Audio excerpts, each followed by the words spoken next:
ঠাকুমার ঝুলির আজকের পর্বে আমরা দক্ষিণারঞ্জন মিত্র মজুমদারের লেখা কাকনমালা ও কাঞ্চনমালা গল্পটি শুনব।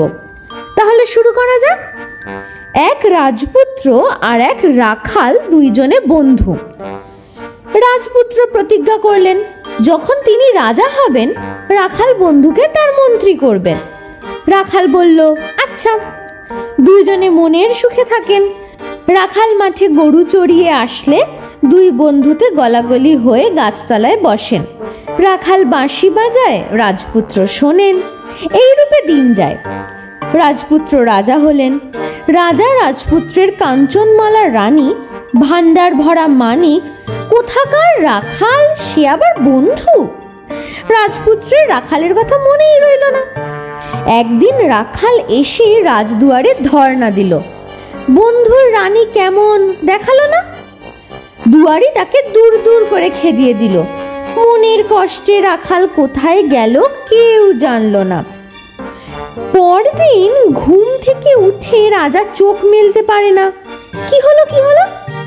রানী দেখেন, সকলে দেখে রাজার মুখময় সূচ, গাময় সূচ, মাথার চুল পর্যন্ত সূচ হয়ে গেছে। এই কি হলো? রাজপুরীতে কান্নাকাটি পড়ল।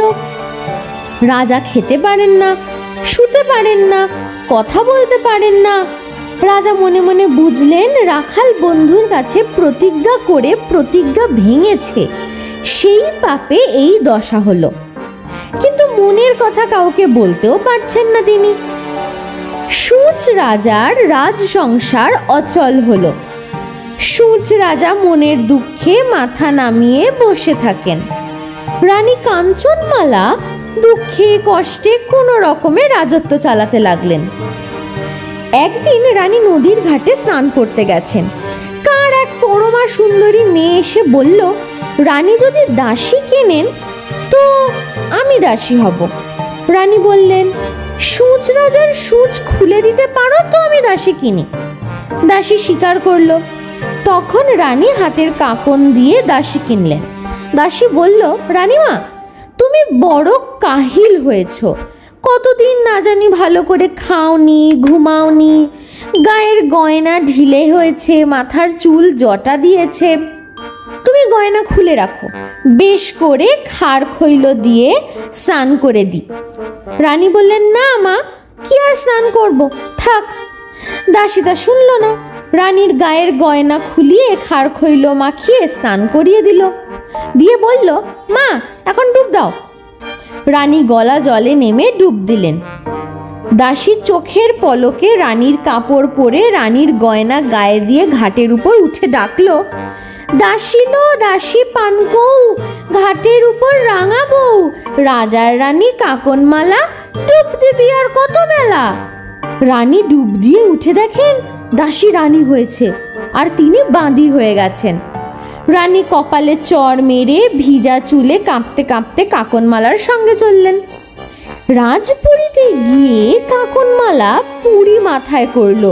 মন্ত্রীকে বলে, আমি স্নান করে এসছি, হাতি ঘোড়া সাজাওনি কেন? পাত্রকে বলে, আমি স্নান করে আসবো, দোল চৌদলা পাঠাওনি কেন? মন্ত্রীর পাত্রের গরদান গেল। সকলে চমকালো, কি আবার কি? ভয়ে কিছু কেউ বলতে পারলো না। কাকনমালা রানী হয়ে বসলো, কাঞ্চনমালা দাসী হয়ে রইলেন। রাজা কিছুই জানতে পারলেন না। কাঞ্চনমালা আস্তা করে বসে মাছ কোটেন আর কাঁদেন। হাতের কাকন দিয়া কিনিলাম দাসী, সেই হইল রানী, আমি হইলাম বাঁধি। কি বা পাপে সোনার রাজার রাজ্য গেল ছাড়, কি বা পাপে ভাঙিল কপাল কাঞ্চনমালার। রানী কাঁদেন আর চোখের জলে ভাসেন। রাজার কষ্টের সীমা নেই। গায়ে মাছি ভিন ভিন, সূচের জ্বালায় গা মুখ চিনচিন। কে বাতাস করে, কে বা ওষুধ দেয়। একদিন খাড় কাপড় ধুতে কাঞ্চনমালা নদীর ঘাটে গেছেন। দেখেন একজন মানুষ একরাশ সুতো নিয়ে গাছতলায় বসে বসে বলছে, পাই 1000 সূচ তবে খাই তরমুজ, সূচ পেতাম 5000 তবে যেতাম হাট বাজার, যদি পাই লাখ তবে দেই রাজ্য পাঠ। রানী শুনে আস্তে আস্তে গিয়ে বললেন, কে বাছা সূচ চাও আমি দিতে পারি, তা সূচ কি তুমি তুলতে পারবে? এই শুনে মানুষটা চুপচাপ সুতোর পুটলি তুলে রানীর সঙ্গে চলল। পথে যেতে যেতে কাঞ্চনমালা মানুষটার কাছে নিজের দুঃখের সব কথা বলল। শুনে মানুষটি বলল, আচ্ছা। রাজপুরীতে গিয়ে মানুষটি রানীকে বলল, রানীমা রানীমা, আজ পিঠকুরুলির ব্রত, রাজ্যে পিঠে বিলোতে বলুন। আমি লাল সুতো নীল সুতো রাঙিয়ে দিই, আপনি গিয়ে আঙিনায় আলপনা দিয়ে পিঁড়ি সাজিয়ে দিন, আর দাসী মানুষ জোগাড় জাগাড় দিক। রানী আহ্লাদে আটখানা হয়ে বললেন, তা কেন, হলো হলো দাসী, দাসীও আজ পিঠে করুক। এখন রানী আর দাসী দুইজনে পিঠে করতে গেলেন। ওমা, রানী যে পিঠে করলেন, আশকে পিঠে চাষকে পিঠে আর ঘাসকে পিঠে। দাসী করলো চন্দ্রপুলি মোহনবাসী ক্ষীরমুরলি চন্দন পাতা এই সব পিঠে করলেন। মানুষ বুঝলো যে কে রানী আর কে দাসী। পিঠে সিঠে করে দুইজনে আলপনা দিতে গেল। রানী 1 মণ চাল বেটে 7 কলস জলে গুলে এই এক গোছার সনের নুড়ি ডুবিয়ে সারা আঙিনা লেপতে বসলেন। এখানে 1 খাবল দেন তো ওখানে আরেক খাবল দেন। দাসী আঙিনার এক কোণে একটু ঝাড়ঝুড় দিয়ে পরিষ্কার করে একটু চালের গুঁড়োয় খানিকটা জল মিশিয়ে একটু ন্যাকড়া ভিজিয়ে আস্তে আস্তে পদ্মলতা আঁকলেন। পদ্মলতার পাশে সোনার 7 কলস আঁকলেন। কলসের উপর চূড়া, 2 দিকে ধানের ছড়া এঁকে ময়ূর পুতুল মা লক্ষ্মীর সোনা পায়ের দাগ এই সব এঁকে দিলেন। তখন মানুষ কাঁকনমালাকে ডেকে বললেন, ও বাঁধি, এই মুখে রানী হয়েছিস? হাতের কাঁকনের নাগন দাসী সেই হইল রানী, রানী হইলেন দাসী। ভালো চাস তো স্বরূপ কথা ক। কাঁকনমালার গায়ে আগুনের হলকা পড়ল। কাঁকনমালা গর্জে উঠে বলল, কে রে পোড়ার মুখ, দূর হবি তো হ। জল্লাদকে ডেকে বলল, দাসীর আর ওই নির্বংশের গর্দান নাও, ওদের রক্ত দিয়ে আমি স্নান করব, তবে আমার নাম কাঁকনমালা। জল্লাদ গিয়ে দাসী আর মানুষকে ধরল। তখন মানুষটা পুঁটলি খুলে বলল, সুতন সুতন নটখটি, রাজার রাজ্যে খটমটি, সুতন সুতন নেবর পো, জল্লাদকে বেঁধে থো। 1 গোছা সুতো গিয়ে জল্লাদকে আষ্টে পৃষ্ঠে বেঁধে থুলো। মানুষটা আবার বলল, সুতন তুমি কার? সুতো বলল, পুটলি যার তার। মানুষ বলল, যদি সুতন আমার খাও, কাঁকনমালার নাকে যাও। সুতোর 2 গুটি গিয়ে কাঁকনমালার নাকে ঢিবি হয়ে বসলো। কাঁকনমালা ব্যস্তে মস্তে ঘরে উঠে বলতে লাগলেন, দুয়ার দাও দুয়ার দাও, এটা পাগল, দাসী পাগল নিয়ে এসছে।